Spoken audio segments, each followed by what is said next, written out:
Comunicação nunca foi apenas transmissão de informação. É, antes de tudo, disputa de realidade. Narrar é organizar o mundo em uma sequência inteligível de causas, sentidos e destinos possíveis. E quem controla essa sequência, controla também o horizonte do imaginável.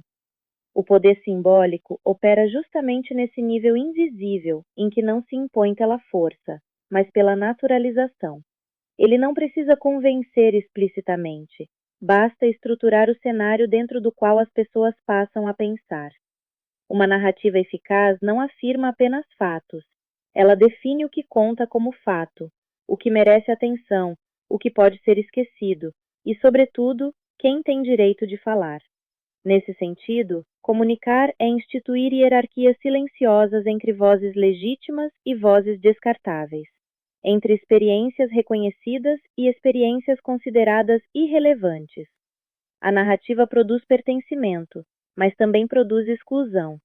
Quando uma sociedade repete certas histórias sobre si mesma, progresso, meritocracia, tradição, modernização, identidade nacional, normalidade, ela não apenas descreve o que é, mas delimita o que pode ser dito sem provocar estranhamento. O poder simbólico se infiltra nesse hábito de repetição. Ele transforma interpretações históricas em evidências naturais e transforma escolhas políticas em inevitabilidades técnicas. É assim que certas desigualdades passam a parecer destino e certas violências passam a parecer ordem. O que se chama de consenso muitas vezes é apenas o sucesso de uma narrativa suficientemente bem distribuída. A comunicação narrativa não é neutra, porque o tempo narrativo nunca é neutro.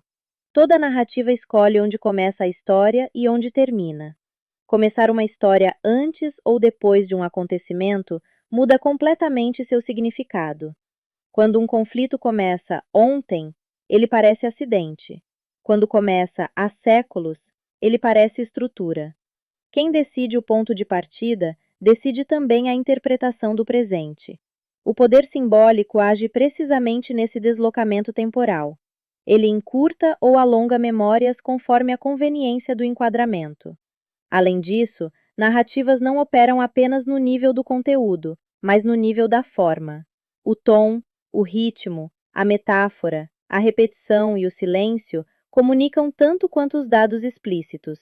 Uma metáfora insistente pode substituir uma análise inteira.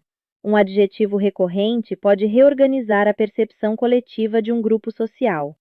Uma ausência sistemática pode apagar existências inteiras do campo do visível.